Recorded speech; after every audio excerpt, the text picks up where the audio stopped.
One liner अनुवाद की इस तीसरी सत्र में आप सबका स्वागत है। कल अर्थात 12 तारीख को 12 मार्च को नवोदय विद्यालय समिति के अनुवादक परीक्षा का दिन तय हुआ है। काफ़ी लोग जाएंगे। उन लोगों के लिए जो लोग नवोदय विद्यालय की परीक्षा देने जा रहे हैं उनके लिए आज आसान सा वन लाइनर लेकर के आया हूँ। चाय पर अनुवाद की चर्चा के इस कार्यक्रम में आपका बहुत बहुत स्वागत है। आइए हम आगे बढ़ते हैं। सबसे पहला जो वाक्य मैं आपको बताने जा रहा हूँ, देखिए यहाँ लिखा हुआ है, bringing out regular and ad hoc publication in the field of labour. Bringing out regular and ad hoc publications in the field of labour. बहुत आसान वाक्य है। कहाँ किया जा रहा है तो आपको पता चलेगा कि field of labour. Field of labour कहाँ जब प्रश्न किया जाता है तो उसको शुरुआत में रखते हैं, तो श्रम के क्षेत्र में।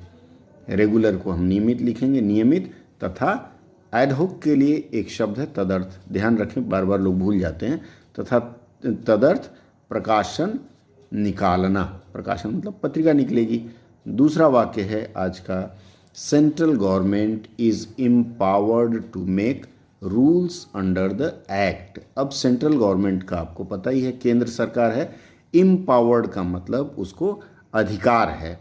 देखिए ये अधिकार है। चूँकि हिंदी का जो स्वरूप चलता है, हिंदी में चलता है subject plus object plus verb, अर्थात हिंदी में कर्ता फिर कर्म और क्रिया। अगर इस आधार पर इसको सजाया जाए तो आप पाएंगे कि केंद्र सरकार को प्रश्न करेंगे, कर्ता कौन है? केंद्र सरकार है। उसको क्या है? अब ऑब्जेक्ट यहाँ आएगा कर्म। अधिनियम के तहत नियम, अधिनियम के तहत नियम, उसके बाद आएगा क्रिया अर्थात बनाने का अधिकार है। अगला वाक्य लेते हैं। अगला वाक्य कहता है, system would enable automatic distribution of disputes to the concerned conciliation officer. अब देखिए यहाँ लिखा गया सिस्टम वुड इनेबल। वुड कह रहा है, इसका मतलब है सब्जेक्ट के बाद विल और वुड लगता है, तो यहाँ सिस्टम्स आ गया। तो सिस्टम के लिए क्या होता है? प्रणाली। ध्यान रहे, प्रणालियों नहीं लिखेंगे क्योंकि बहुवचन में प्रणाली ही लिखते हैं सिस्टम को। तो प्रणाली की सहायता से क्या होगा? Automatic distribution of disputes to the concern, तो संबंधित समाधान अधिकारी, कंसर्न के लिए संबंधित, कंसिलिएशन के लिए समाधान, ऑफिसर के लिए अधिकारी। ऑफिसर्स है तो अधिकारियों हो जाएगा, के पास विवादों का अंतरण अपने आप हो जाएगा। अंतरण यहाँ लिखा हुआ है, ध्यान रखेंगे। डिस्ट्रीब्यूशन यहाँ इस मामले में वितरण होता है, लेकिन यहाँ इसका अंतरण बहुत सुंदर प्रयोग किया गया है।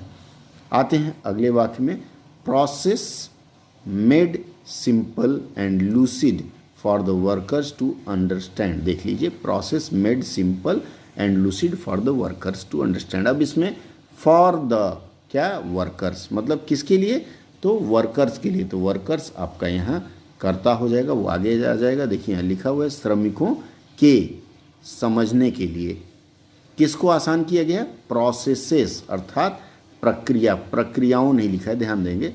प्रोसेस है, प्रोसेसेस होता तो प्रक्रियाओं रहता।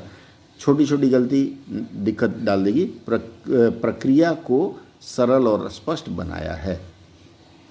आज का एक और, ensure quick disposal of disputes. Ensure का मतलब होता है सुनिश्चित करना, तो यहाँ देखिए सुनिश्चित, इंश्योर्स है मतलब इंडेफिनिट में है, प्रेजेंट इंडेफिनिट में है, तो सुनिश्चित करता है। क्या है? Quick disposal of disputes. Disputes का, विवादों का, क्विक का त्वरित और निपटान। चलते चलते एक और आखिरी वाक्य और फिर आज की चर्चा समाप्त करेंगे। Man days lost. Man days का मतलब क्या होता है? श्रम दिवस। इसको भी रट लीजिएगा आप लोग, क्योंकि बहुत अच्छा शब्द है और अक्सर लोग भूल करते हैं।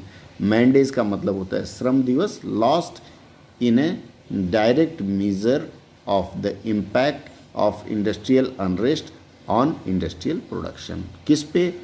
इंडस्ट्रियल प्रोडक्शन पे, इंडस्ट्रियल अनरेस्ट, ये सब सब्जेक्ट ऑब्जेक्ट के रूप में लेते हैं। तो श्रम दिवसों का नुकसान औद्योगिक उत्पादन और औद्योगिक अशांति के प्रभाव को मापने का एक सीधा पैमाना है। और इसके साथ ही आज की चर्चा यहीं विराम देता हूं। अगली चर्चा में फिर मिलेंगे। आपके राय और टिप्पणी की प्रतीक्षा रहेगी।